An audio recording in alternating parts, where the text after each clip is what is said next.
మెదక్, నిజామాబాద్ 4 ఉమ్మడి జిల్లాల పట్టభద్రుల భారతీయ జనతా పార్టీ అభ్యర్థిగా సీనియర్ బీజేపీ నాయకులు, సేవానిరతి గల నాయకులు శ్రీ అంజిరెడ్డి గారు నామినేషన్ వేయడం జరిగింది. ఆ కార్యక్రమంలో పాల్పంచుకోవడం జరిగింది. చాలా సంతోషకరమైన విషయం. రాబోయే 2 వారాలు భారతీయ జనతా పార్టీ కార్యకర్తలకు, నాయకులకు అందరికీ ఒక పరీక్షా సమయం. తప్పకుండా భారతీయ జనతా పార్టీ అభ్యర్థిని గెలిపించడానికి శక్తివంచన లేకుండా కృషి చేస్తాం. ఇవాళ గొప్ప అవకాశం. సంవత్సర కాలం పాటులోనే కాంగ్రెస్ ప్రభుత్వం అన్ని రంగాల్లో విఫలమైంది. ఇవాళ పేపర్ మీరు చూడండి, కాంగ్రెస్ నాయకుడు మాట్లాడినా వాళ్ళు డిఫెన్సివ్లోనే మాట్లాడుతున్నారు. ఒకప్పుడు ముఖ్యమంత్రి గారు అఫెన్సివ్ క్యాండిడేట్గా పేరుండే, వాళ్ళు అట్లా లేనేలేదు, ఆయన డిఫెన్స్ ఆడుతున్నాడు. అంటేనే వాళ్ళు వెనుకబడిపోయినారు, ప్రజల్లో వాళ్ళ మీద తీవ్రమైన అసంతృప్తి ఉన్నదనే విషయం తేటతెల్లమైంది. ఈ జిల్లాలో 13 మంది శాసనసభ సభ్యులు ఉంటే వారు 11 మంది కాంగ్రెస్ పార్టీకి చెందినవారు. ఏం న్యాయం చేశారు? ఇవాళ మేము అసెంబ్లీలో ప్రతిపక్ష నాయకుడిగా ఉండి ఈ రాజీవ్ రహదారి గురించి అడిగినాం. ఇవాళ వాళ్ళు ఎవరన్నా అడిగినరా? కనీసం పట్టించుకునే దాఖలాలు ఉన్నాయా? ఇవాళ హైదరాబాద్ నుంచి కరీంనగర్ రావాలంటే 3 గంటల సమయం పడుతుంది. ఆ BOT కాంట్రాక్టర్ కనీసం కాంపెన్సేషన్ ఇచ్చి ఆయన పక్కకు జరిపి జాతీయ రహదారిగా మార్చడానికి కూడా వీళ్ళు చర్యలు తీసుకుంటలేరు. పట్టభద్రులందరూ తీవ్రమైన అసంతృప్తితోటి ఉన్నారు, ప్రభుత్వ వ్యతిరేకతతోటి ఉన్నారు. తప్పకుండా మా అభ్యర్థికి ఓట్లేస్తారు, గెలిపిస్తారనే ఆశాభావం మాకున్నది.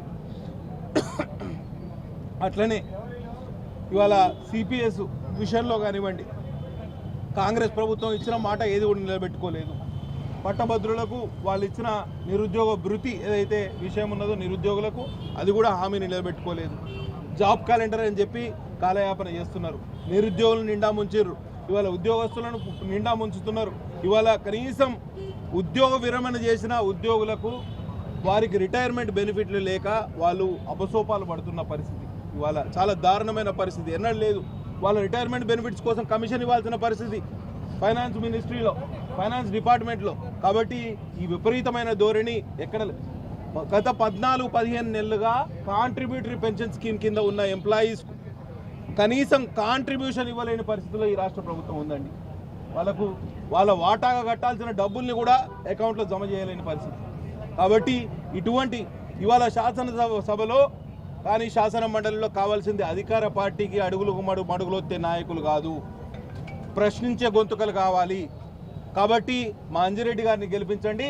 తప్పకుండా మండలిలో భారతీయ జనతా పార్టీ ప్రతిపక్షం యొక్క గొంతుకై, ప్రజల గొంతుకై ఇవాళ మా ప్రజల ఆలోచనలకు అనుగుణంగా పనిచేస్తాం.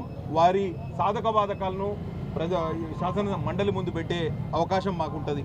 ఇవాళ అధికార పార్టీ అన్ని విధాలుగా విఫలమైంది. వారికి మళ్ళీ ఇంకొక అవకాశం ఇస్తే వాళ్ళు ఇంకా దారి తప్పే అవకాశం ఉన్నది. కానీ వారికి దారి చూపించాలంటే, వారిని సరైన గాడిలో పెట్టాలంటే తప్పకుండా ప్రతిపక్షానికి, అందులో ప్రశ్నించే గొంతుకలకు, అందులో భారతీయ జనతా పార్టీకి మీరు అవకాశం ఇస్తే ప్రజా గొంతుకై వినిపించడానికి మేము సిద్ధంగా ఉన్నామని సందర్భంగా తెలియజేస్తూ పట్టభద్రులందరికీ వినమ్రంగా చేతులు జోడించి నమస్కరించి చెప్తున్నా. ఇది బ్రహ్మాండమైన అవకాశం. ప్రభుత్వం కళ్ళు తెరిపించడానికి ఇదొక సావకాశం. ఈ అవకాశాన్ని మనం వదులుకోవద్దు. తప్పకుండా మన శక్తియుక్తులను అందరినీ కూడగట్టి భారతీయ జనతా పార్టీ అభ్యర్థిని గెలిపించడానికి కృషి చేస్తామని మీకు అందరికీ తెలియజేస్తూ తీసుకుంటున్నా.